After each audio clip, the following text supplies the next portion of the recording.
الحمد لله وكفى وسلام على عباده الذين اصطفى.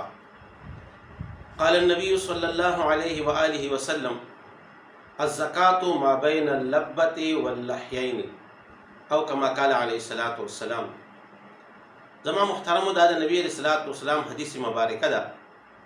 نبی علیہ الصلوۃ والسلام په دې حدیث مبارکه کې فرمایي چې ذبیحه دا په مابین د لبې کې او لحیین کې ده. اوس لبا چاته ویل کېږي او لحیین چاته ویل کېږي؟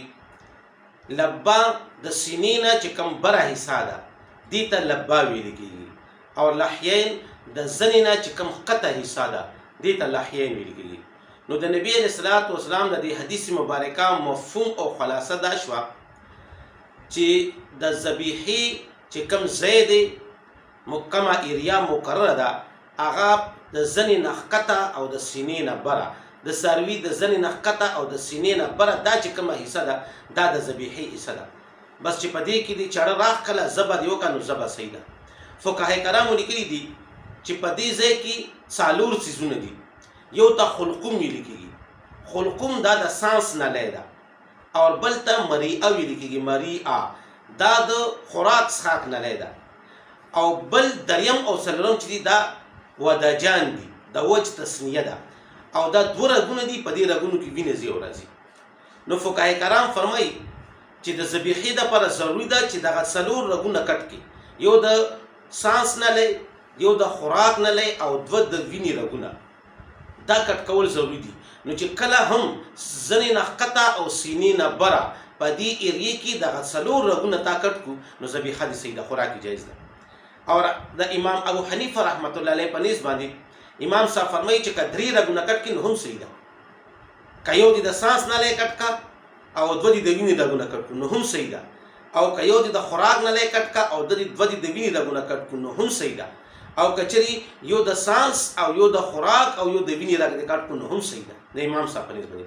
او صاحبین فرمایي چې نه، هغوی وایي چې ضروري خبره ده چې یو به د سانس نلی، یو د خوراک نلی، او یو د وینې رګ دا کټ کول ضروري ده. دې درې کچری یو سړي دوه د وینې رګونه کټ کړو او یو د سانس نلی کټ کا نو دا صحیح نه ده، او که یو سړي دوه د وینې رګونه کټ کړو او یو د خوراک نلی کټ کا نو هم یې ذبیحه صحیح نه ده.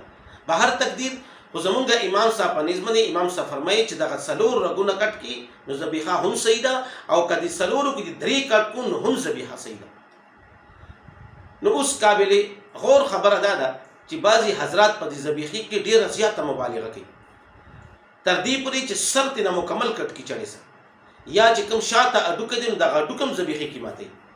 نو دا تمام کارونه په ذبح کې په حلالولو کې ګورئ دا مکروه دي، دا صحیح نه دي.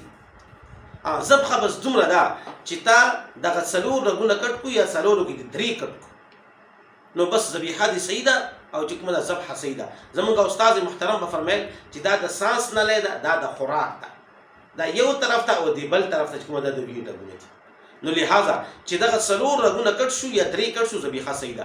اوس اختر سیزن را روان دي انشاءالله، تاسو چې کله څاروی ذبح کوئ نو بیا ورته وګورئ چې کله ذبح کوي تاسو ته به خپله پته ولګي چې دغه نلی دا د سا ده، او دغه نلی دا د خوراک ده، او دا دوه رګونه چې کوم دي دا د وینې دي، په دې کې وینه ځي راځي.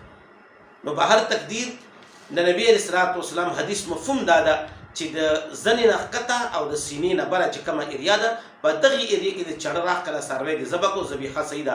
او ما تاسو ته ووایي چې فقهای کرامو لیکلي دي چې دغه څلور رګونه دي په دې کې دننه دغه ایریا کې، نو دا څلور والا کټ کول یا په دې کې چې کومه ده اکثر یعنې درې کټ کول نو ذبیحه صحیح ده. وما علینا الا البلاغ.